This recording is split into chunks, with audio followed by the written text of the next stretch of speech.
I think Joe's gonna have a breakout year as a head coach. I think there's gonna be some things we're gonna see him do that and make decisions he's gonna make that we're gonna be like, damn, that's growth. Yeah. He would not have done that last year. And again, part of that is just having gone through this before and having the elephant in the room. You got more tools to play with. You got more toys. Your talent is better. So you got a greater room to screw things up than you did a year ago when you really weren't sure what the heck you were doing. And now you know what you're doing. You got more talent. We're going to be talking about this all season long, but you better win a chip. There is no participation trophy rewarded at the end of the season. It will not be good try, good effort. No, hell no. You win a chip or it's a disaster. That's simple, this team. The A-List Podcast is brought to you by FanDuel, the exclusive wagering partner of the CLNS Media Network.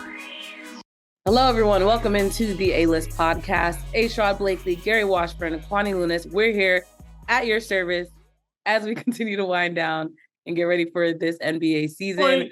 Corey, don't we let these people think that we're going to serve them like some fries and a milkshake? We are. We're serving up. At your service. You know, menu. Come on. Gary's already fed up once again. I think we're here to serve the fans. This is what the fans need, right? Even I don't know. Anyway, Media Day was this past Monday.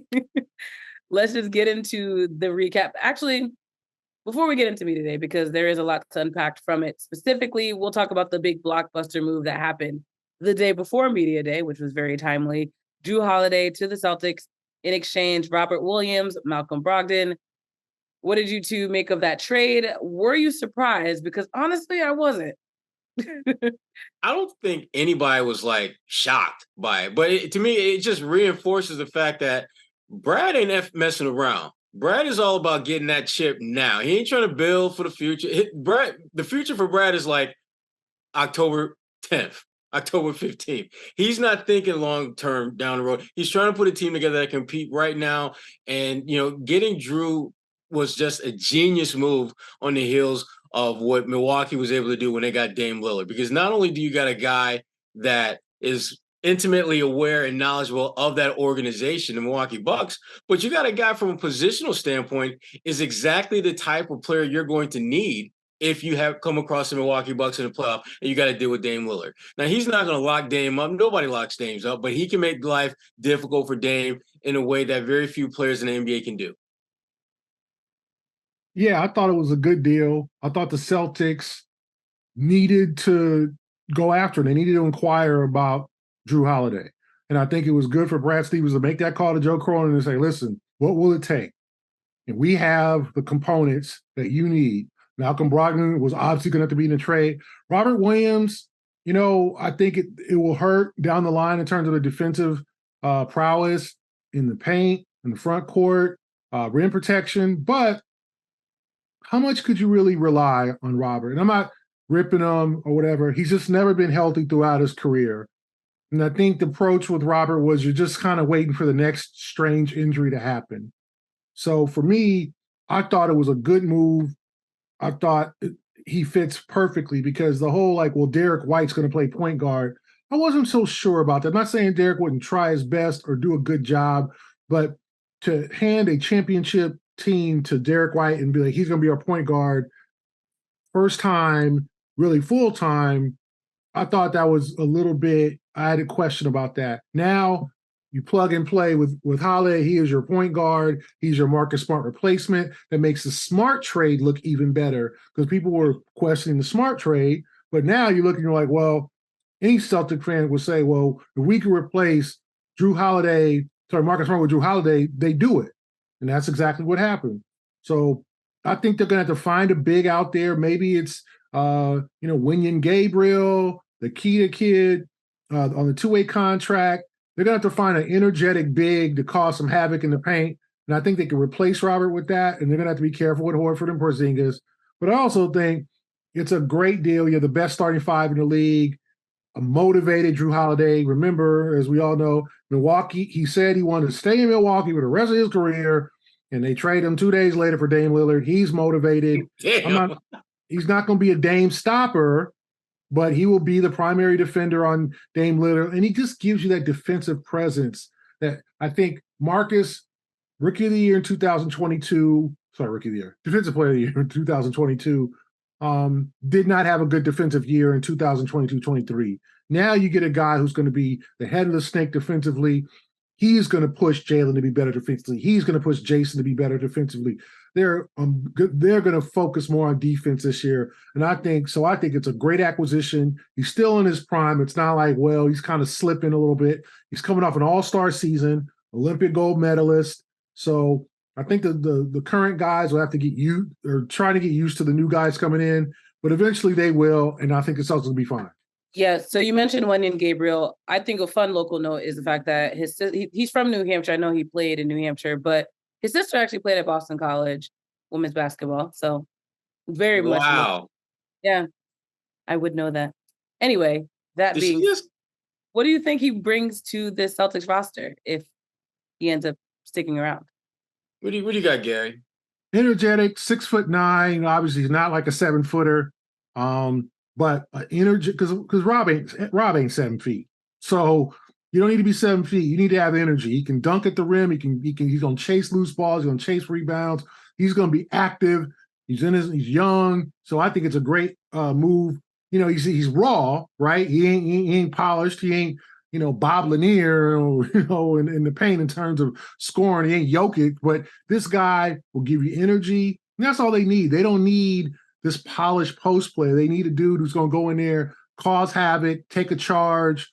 So I think it's a great move for them. He was on the market, probably the best center on the market. You had like Bismack Biyombo, and then we could discuss Dwight Howard or DeMarcus Cousins. Oh boy, it's boogie time. The Celtics took the best guy to me who was still available and going to come in for cheap. Christian Wood was already taken, so for me, you could maybe Nerlens Noel, I'm sure they probably threw his name out there, guys from Malden, but yeah. And his brother played at BC football. I know everybody based off of if their sibling played at Boston College. My third cousin on my mama's side, married my nephew who played at Boston College. Yeah, Sherrod, your god cousin. Those my people. Your god cousin played at DC. we doing God children now, God family now. Anyway, your god cousin played. So they could have went after Nerlens Noel, but I thought Gabriel was the best possible choice.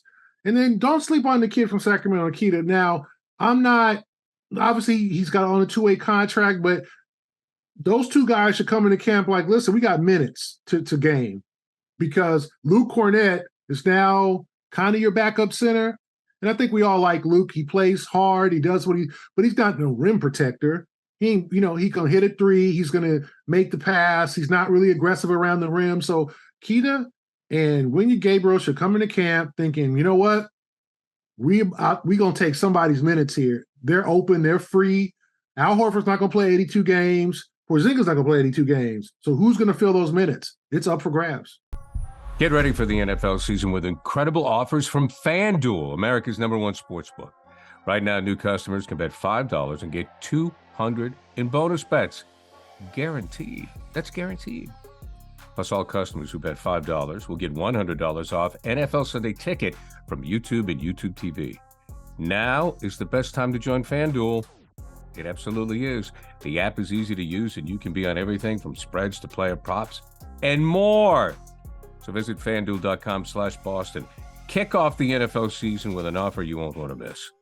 FanDuel, official partner of the NFL.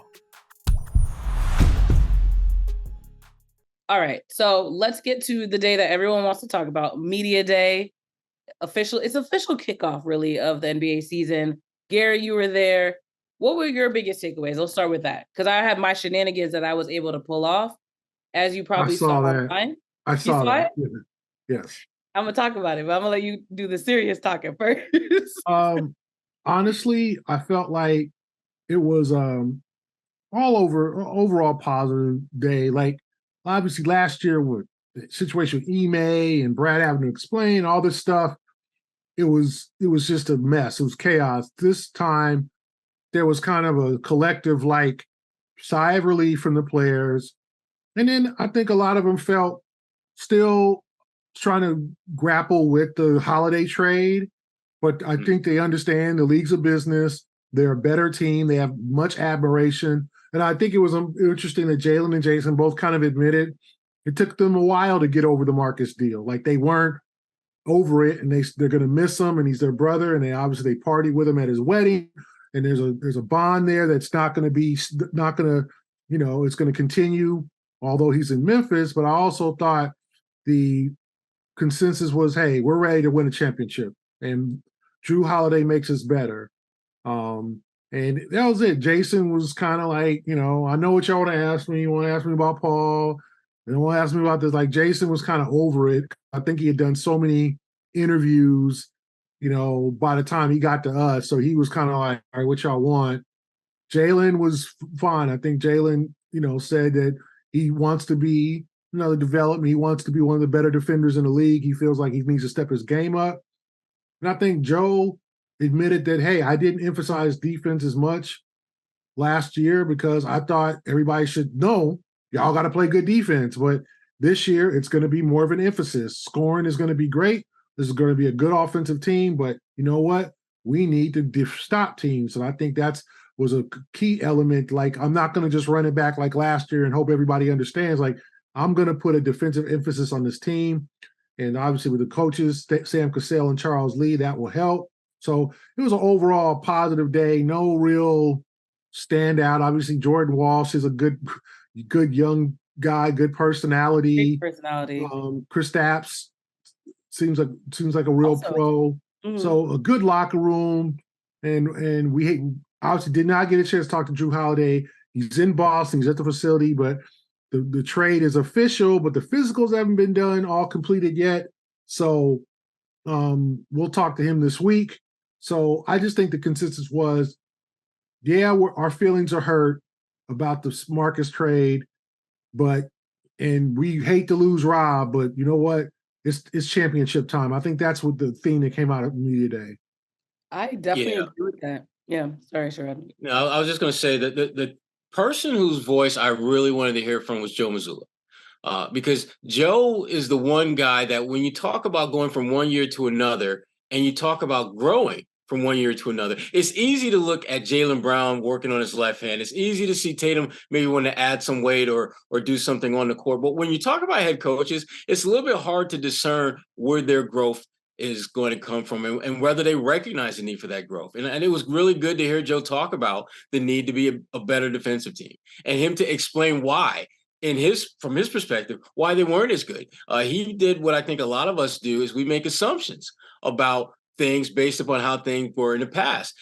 Since he's been with the Celtics on that bench, they've been a really good defensive team. So in his mind, it should be a muscle memory type thing for those guys to be a good defensive team. But the one thing that Joe, I think he understands this, but I don't think he didn't understand it as well now, or then I should say, as he does now, is that every year is a different year. Every team is a different team, even if you bring back the same pieces. The things that you emphasize have to be consistently emphasized. If you want them to be a great defensive team, you can't assume that just because they've been in a system like that, it's just going to automatically happen.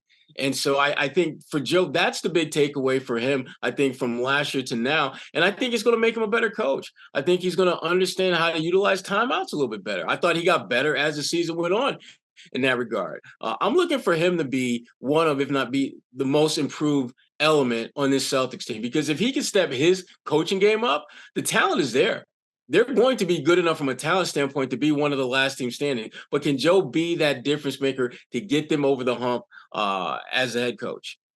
And so you both bring up really good points that I want to elaborate on. I love the Joe Mazzulla point because I think, and I know this is, they're used to the, honestly, it's like the show and tell of Media Day of acting right and saying the right things. But I will say it did seem as though Joe Mazzulla was a little more relaxed than he was, obviously, than he was last year, because last year we were on the eve of finding out, that he was going to be the head coach of this team. So I think there was definitely a bigger level of confidence. Obviously, that's the accumulation of this season that he's had so far. But also, even with his answers, the way he spoke, it seemed like he was a little more at ease when it came to talking to the media. He knows that this is going to be a part of the routine now. He even joked about that photo booth picture that he took with Tatum and Brad Stevens. And he was like, I'm still looking into who leaked that photo because I don't like doing anything where it's essentially that he showed a lot of joy in that picture. He was like, I like the serious ones, but I didn't like the silly ones. So I did appreciate seeing him in a different light. And I think that's going to translate very much so for the players when it comes to the way that they approach the season. But I think overall, to your point, Gary, just again, comparing to last year's media day, it did seem that like everyone was more at ease. They understand what the goal is. Tatum and Brown, they definitely both mentioned Marcus Smart and how big of a loss that was. But there is this tunnel vision, I think, from everyone that I at least saw. Even if they were a newbie, O'Shea Brissett, the way he was talking, he's already ready to tap in and lock in on defense and make sure he can contribute to the team as well. So it was one of the more refreshing media days, I think, especially comparing it to the way it was just really awkward last year. You could tell this team was like, all right, out with whatever the old is. We're really focused on turning a new leaf and making sure that they can go away with the end goal, which is winning a chip.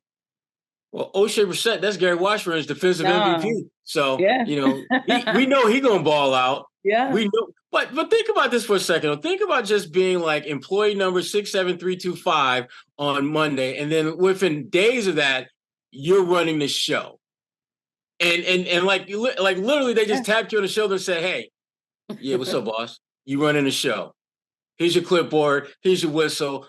Deuces. And it's like, okay, I guess this is real now. And so he should be more comfortable because he has been through, that baptism by fire that all coaches to some extent go through. But I think it's very fair to say that very few coaches have ever had this type of baptism by fire that Joe Mazzulla went through last year. Not only are you getting the head coaching job unexpectedly, you're getting the head coaching job unexpectedly of a team that came 2 wins away from winning a chip the year before.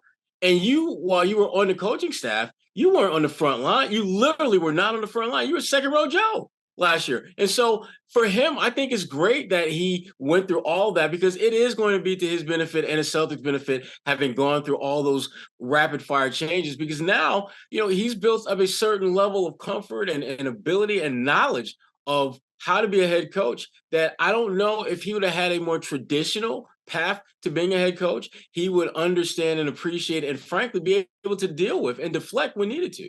I think Joe's gonna have a breakout year as a head coach. I think there's gonna be some things we're gonna see him do that and make decisions he's gonna make that we're gonna be like, damn, that's growth. Yeah. He would not have done that last year. And again, part of that is just having gone through this before and having the elephant in the room, you got more tools to play with. You got more toys. Your talent is better. So you got a greater room to screw things up than you did a year ago when you really weren't sure what the heck you were doing. And now you know what you're doing. You got more talent. We're going to be talking about this all season long, but you better win a chip. There is no participation trophy rewarded at the end of the season. It will not be good try, good effort. No, hell no. You win a chip or it's a disaster. That's simple, this team. These are your hiring goals, they say. They're very aggressive, but when everyone looks to you, you're calm. Why? Because you don't need a miracle, you need Indeed. Indeed is a hiring platform where you can attract, interview, and hire all in one place. Instead of spending hours on multiple job sites searching for candidates with the right skills, Indeed's a powerful hiring platform that can help you do it all. They streamline hiring with powerful tools that can help you find your matched candidates. With Instant Match, over 80% of employers get quality candidates whose resume on Indeed match their job description the moment they sponsor a job. Candidates you invite to apply are 3 times more likely to apply to your job than candidates who only see it in the search. Indeed does the hard work for you, and they show you candidates whose resume, once again, on Indeed, fit the job description immediately after you post so that you can hire faster. Even better, Indeed's the only job site where you only pay for applications that meet your must-have requirements. Indeed is an unbelievably powerful hiring platform, delivering 4 times more hires than all other job sites combined, according to CLNS in 2019. You can start hiring now with a $75 sponsored job credit to upgrade your job post at Indeed.com/A-list. Offer good for a limited time. Claim your $75 credit right now at Indeed.com/A-list. Once again, Indeed.com/A-list, and show that support by saying you heard this on podcast. Indeed.com/A-list. Terms and conditions apply. Need to hire? You need Indeed. Let's move on to the actual shenanigans that happened on Media Day. Oh boy. Some went This down is in my Miami. favorite part of the program, y'all. Just all right, which one do you guys want, though? Do you want the one that happened in Miami, or do you want the one that happened in Boston? Which do you want first? You're the point guard, Kwani. So do the Rondo thing and then tell us what you want. We'll start with Boston and then we'll move to Miami, because I would love to hear your opinions on that situation. But yes, a few podcasts ago, I mentioned the viral comment on Instagram about Jaylen Brown being Haitian, at least being claimed by Haitians, and Jason Tatum being claimed by the Cape Verdeans, Jason DePina. It's so funny. Like, it was hard to pitch me even asking that question, because I was like, this sounds so ridiculous coming out of my mouth. But either way, I did it. I asked them both about it. Jaylen just like giggled the entire question, because he's like it wasn't really a question. It was more of me informing them that the streets were talking about them in that way and kind of getting a reaction. And I appreciate it. They indulged, they reacted. Both of them were basically like honored to be accepted by these respective communities. But it was honestly by my jersey, y'all. But also, the thing for me about Media Day is that, yes, we're going to talk basketball, but we have 82 games plus to talk about what's going to go down this season. So that's why people like may look at it like, oh, like, you're a journalist, why aren't you taking this seriously? But of course I take this seriously. I understand what's at stake for the fans, for the players, for the coaches, but I'm also like, you need to see them in that light of who they are as the personality that they have, but also like their fan base talks about these things on a regular basis. So why not every once in a while bring something to the players that they may or may not have seen and give them a chance to react to it if they want to. So that's why I did that. It's just another slice of life. It shows that they are connecting and in ways with the fan base that isn't your cookie cutter traditional. Boy, he's a really good player. I'm going to go buy his jersey. This is just how the world works now in terms of fandom. So they did the right thing in playing along with the game, Kwani. Sure. I put myself in their shoes for a minute, and I absolutely would have played along with the game. And I would have probably done some shameless plug for my shoes, a shameless plug for my jersey. And, and like, hey, Haitian, if you want to see more of this number 7, I mean, right. All-Star Boat's going to be coming out in a few weeks. So, right. do your boy a good note, though, is in Massachusetts and New England, the Haitians are very much prominent here. They're the third largest population here. Massachusetts is the third largest destination for Haitians when they come to the U.S. Cape Verdeans usually come to New England, Rhode Island, Massachusetts. So like there is a very strong population, but also the communities are very like, I'm Haitian. I know Haitians are very loyal. So even if it was all jokes, like we were claiming Usher for a good 10 years before someone was like, why y'all's doing that. Actually, I remember that. I know. I'm like, where did y'all me. get this from? People bought into it. I didn't get that one. I didn't either, but I was okay with it. So I just say all that to say, like, honestly, it's an annoying example, but the Taylor Swift thing of her dating or allegedly dating Travis Kelce, and now his, the first night, his jersey sales went up 400%. And that was solely off of her fan base. So you also never know when it comes to things like basketball. Some people may not like basketball, but you never know what will entice someone to be a fan of you as an individual, as a player, whatever the case may be. So I think I know that that's something that they probably think about as well. So clearly I was just being an enabler, but also I wanted to ask about it. But let's talk about Jimmy Butler now. Gary's like, finally. Yeah, he has not said a word throughout this entire I think it's hilarious. Conversation. I think it's hilarious. Okay. I think they probably, considering the expressions, they had no idea. Like they did. I think they did.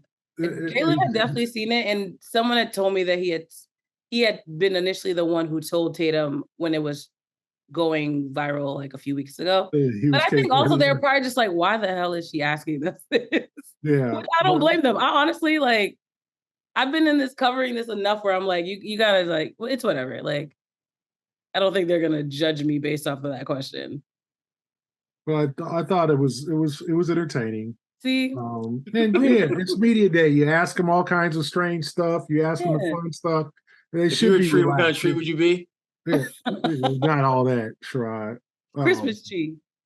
I've actually heard somebody from Canada ask that at All-Star Weekend. And I can't stand that dude. I know. Yeah, I think I know what you're talking about. Anyway, go ahead, Gary. Anyway. So I think it's cool. Okay. As long as I did not blame you for asking that question. That means a lot. I thought it was funny. All right, but what did you think about Jimmy Butler for real? Did y'all see his laid auntie emo look? That's Andre 3000 circa 2013. Hey, yeah.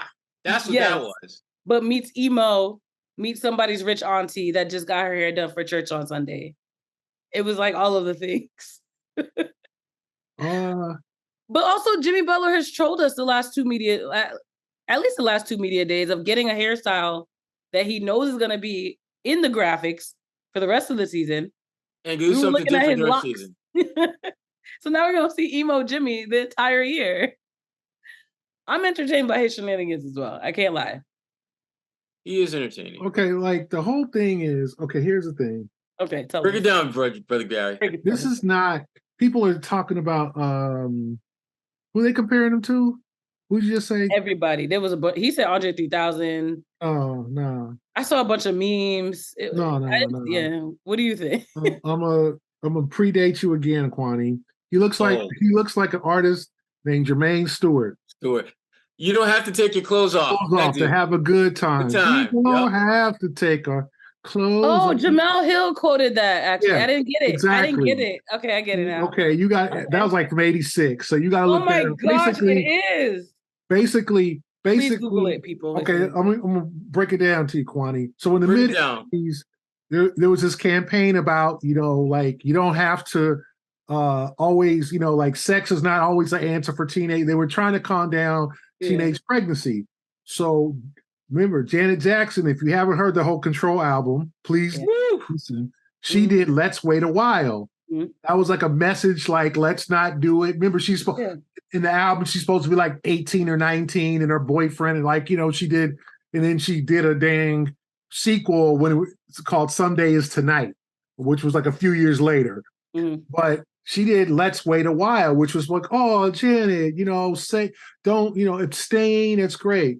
So Jermaine Stewart took it a step further and did a song called We Don't Have to Take Our Clothes Off to have a good time. It was kind of like, you don't always have to be doing the wild thing, the nasty.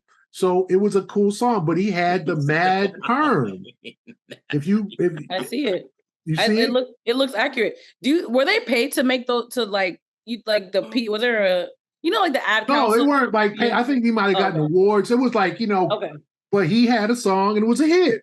Yeah. And it was called We Don't Have to Take Our Clothes Off. If y'all are listening, definitely Google it, because once you see the first picture, if you're born in the 90s or 2000, you do not know this song. They don't play it much, but it was a hit. It was a pretty big hit for Jermaine Stewart. And you didn't need to bring it back, honestly. And honestly, and I know that like the current folks think all this like brothers with perms and all that is brand new, and all these dudes look like, if y'all young folks want to go back to the 80s, the Jerry curl, look at how folks was rocking in the barge. We can talk about Boy George, like George Michael with the perm and that perm is not new. Perm and it was not new. So Jimmy, the whole Andre 3000 thing is funny, but no, it predates Andre 3000. Yeah. You could say Snoop at the Source Award when he's permed up at the Source Awards or whatever. But the first thing I thought of, because it was straight, was Jermaine. Because Jermaine had the straight perm. It was straight. Like, who made a statement? It was like a cliff. So Jermaine had a straight perm. So when I was like, that's Jermaine Stewart. So when I read Jamel's thing, I'm like, yep, she knows what I'm talking about. The 70s, our 70s folks know what we're talking about, because we was alive when that song. And you folks listen to the song. It's a kind of a cool song. And he was, and then everybody was trying to do everybody was doing the Michael Jackson and Prince thing. That was, remember, Michael Jackson and Prince were running things. So you had, it was like everybody now trying to be like, Cardi B and all those, there's a bunch of, copycats. Everybody back then was trying to look like Prince or Michael Jackson because that was the look, like Prince's perm, and Mike was looking, I'm saying that was it. So Jermaine Stewart, God bless him, he passed away, but I'm sure he would get much appreciation if he was still alive for that perm. Yeah. But that's what Jimmy looked like. So it brought memories to me about that. So that's my story for today. There we go. Hood history with Gary Washburn. We love that. Exactly, Kwani. Before you were born, so we should take a drink because nobody. If you got to be over 40 to remember, we don't have to, at least over 40 to remember we don't have to take our clothes off. Well, it is perfect because the final question on our rundown today was, and you gave us the perfect history. Which do you prefer, Jimmy Butler's hair or Derrick White with no hair? I actually really like Derrick White's new look. Gotta Go ahead, say, Sherrod. I'm with Derrick White. I've been with Derrick White. It looks good. You got rid of the mad scientists, and my big thing with Derrick is welcome. He would try to convert somebody to the welcome to the team. Listen, some of these athletes try to hold into that rope a little too long. LeBron. I'm gonna tell y'all a story. I got a little history for y'all. Ooh. Now, as you know, me and Chauncey Billups are cool. That's my dude, right? That's it, yeah. When I was making that transition, Rip Hamilton used to clown me and Chauncey all the time, and we used to tell Rip, watch what you're saying, because at some point that runway gonna start. You're gonna get the runway. You're gonna get the black man runway. And when it started happening, Rip was like, "Damn, snip, snip, snip, snip, snip, snip, snip. It's all gone. Like, welcome to the club." So Derrick White simply is just another member of the beautiful bald black man club. Welcome. We stand. Gary, we waiting for you, Gary. Beautiful You fighting, but man. it's all right. No, it's coming. Yeah. We'll wait. I just keep it short. One day. We'll wait. One we day. ain't going nowhere. I don't know. We ain't going nowhere. I feel like unless it's egregious, anybody should fight for their right to keep their hair. I have no problem with what LeBron does. I have no problem. Let that man do what he Just don't do what Carlos Boozer did when he had the don't do the slick. stuff when it's dripping down your face and all that. Like, I get it. Facts. So I wasn't as hard on Derrick White as others.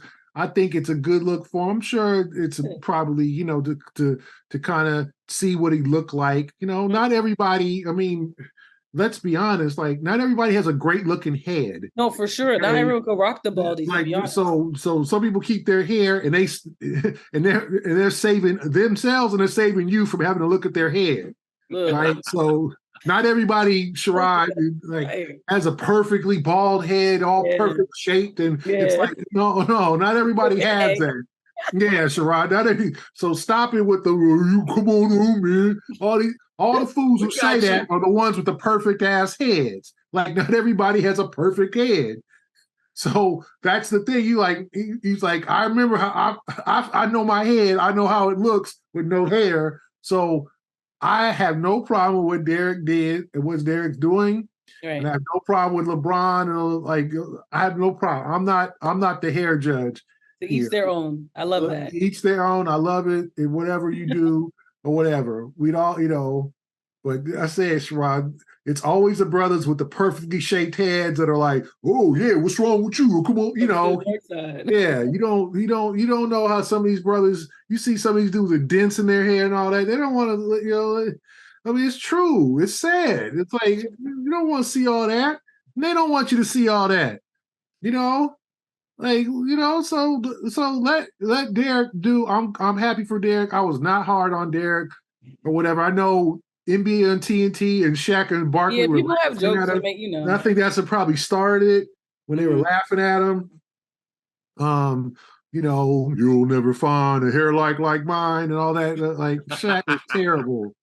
But I had no problem with Derrick's new look. I had no problem really with his old look. And I said the same with Bron. Let that man do what he want with his hair. He ain't bothering nobody. I'm more offended by Jimmy's perm. Now, if he played an NBA game with a perm like that, then That ain't gonna happen Yo. because that leave out gonna sweat him. No, he came to practice. He came Bro. to practice. He came to practice today, braided up. He was like, okay, I was messing with y'all. Better, right. First day of practice today. He looked like normal Jimmy. He braided it up. He went to his hook. He went to his peoples last night. Woo woo. So that's all I got. Well, this is why this podcast exists, because we talk about everything that you never thought you'd hear on a podcast, because it's important. That being said, I think that's enough for this week's episode of the A-List podcast.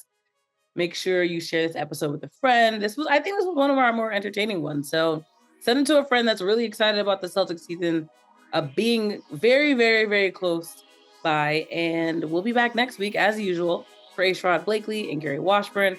I'm Kwani Lunis. This is A-List Podcast. New FanDuel customers can bet $5 and get $200 in bonus bets, guaranteed. Plus, all customers who bet $5 will get $100 off NFL Sunday Ticket from YouTube and YouTube TV. Ever wish you could navigate the betting field with the confidence of a pro? Enter Odds Are. They're not a sports book, but they're the sports betting advisor you always needed. It's like having a playbook for smarter bets right in your pocket. I've been absolutely loving the experience, and I think you will too, especially since Celtics All Access listeners get a 30-day free trial. Elevate your game day and join the smart betting revolution. Go get it at oddsr.com/Celtics. That's oddsr.com/Celtics.